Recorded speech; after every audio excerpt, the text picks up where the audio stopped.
essential guide for planning a road trip to Morocco. Have you ever driven in an Arabic country before? If you have, then it's exactly what you would expect in Morocco. Too crazy driving, traffic free for all in the major cities, and roads can turn to dirt rather quickly. If you stick to the main highways between the major cities, you should be fine road-wise, as those roads are generally in pretty good shape, but if you take any detours you could end up in dirt/sand and expect rougher road conditions. If it is your first time driving in an Arabic, or honestly any country that isn't Europe or English speaking, know that driving in the cities will test your nerves and the other cars will get as close to you as physically possible. Also, get the insurance on the car. There are plenty of rocks in Morocco whose sole purpose in life is to miraculously fly into your window off the car tire in front of you, show up in the road out of nowhere and pop your tire, or sit conveniently on the shoulder of the road and pop the corner of your bumper off. Use your passenger as a navigator, an extra pair of eyes on the right side. Ramadan, this is a special time, but always consider that smoking, drinking, and eating in public view during daylight hours will be frowned upon, even as a Westerner. Technically, unless a Muslim, you are exempt from fasting, as are people on obvious long journeys, the ill, infirm, and nursing or expectant mothers. The flip side is nighttime will be magical when everyone and everywhere comes alive. It's like Christmas, but it lasts 30 days and ends with a huge feast. Daytimes are snoozy or difficult, depending on your attitude. 500 milliliters bottles of water carried discreetly will be useful to a Westerner during Ramadan.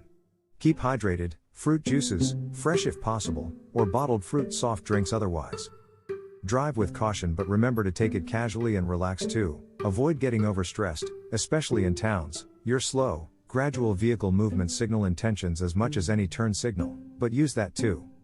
Moroccan city and town driving is much like Italian driving, a swarming sea of perpetual chaos, but it actually works okay most of the time as long as everyone moves slowly. Don't attempt to park where you see red and white painted curbstones equals no stopping. Use the toll motorways if you can, to cover distance fast. Marrakesh to Casa definitely. The biggest, heaviest vehicle has the right of way under the laws of physics.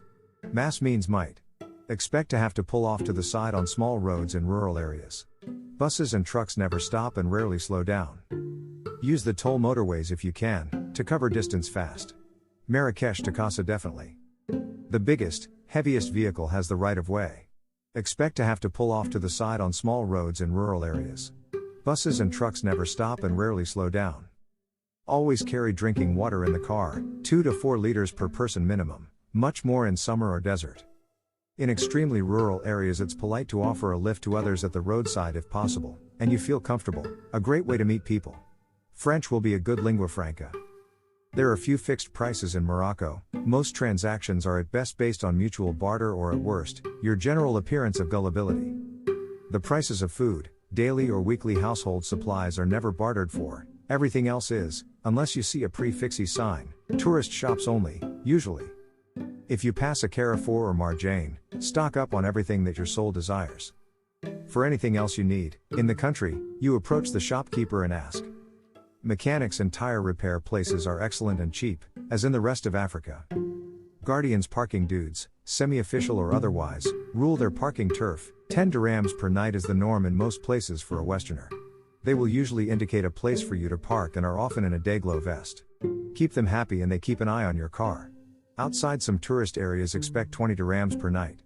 For an hour or two parking, 3 DH5. For 4 to 8 hours, 5 DH8 if they don't catch you when you arrive, they will certainly get you on the way out. If you are getting stressed on the street from characters, consider that you probably look like you have no idea where you are going or what you are doing. Plan every foray onto a city street first to avoid unwanted help. This is basically a result of the traditional Moroccan hospitality as much as anything else. If you look like you need help, you probably do. In a tipping society, that means you owe people if you help them, most of the time. In rural areas, help is usually 20% curiosity and 80% concern for your welfare, and usually comes free, but beware of the carpet shop scam, Berber market, only today sort of thing. It gets tiring fast and can make you tetchy. Be firm but, always, polite with people asking you to their shops. On some roads, expect kids jumping out at you offering fossils or gemstone clusters. Some are rather dangerous and have no perception of safety. Very common between Marrakesh and Ouarzazate. Further south, you may be offered dates, often in little woven baskets. They are very nice, but again be careful you don't run anyone over in their keenness for a sale. Always, stay polite and consider that the vendors may not have eaten. Some people do this for a living and have nothing else. Remember that as you scoff pastries and buy moo in your air-conditioned car. Always take your time on driving trips, chill at cafes and break your car journeys at rural cafes for a coffee or tea. Ask for a tie with your thumb pointing across your chest 45 degrees down to signify you want sweet refreshing Moroccan-style mint tea, otherwise you may be misunderstood and get a Lipton brand lemon tea bag and a cup of hot water. Coffee is European style and strong. Kawa nus nus literally means coffee, half and half hot, milk half black strong coffee. The standard unit of coffee is what Italians would call an espresso. French people would call this a café noir. Small, very black, and very strong. Nus nus is a good one to go for because it will signal you at least aren't stupid enough to order coffee properly. You know when you are getting it right, your stress will leave your soul and never return until you get home, trust me. If you're hassled constantly you're doing it wrong, so have a tea or coffee and watch the world go by until you drop back into Moroccan time, Ramadan timings permitting. Learn to ignore your watch and navigate your day by the calls to prayer alone.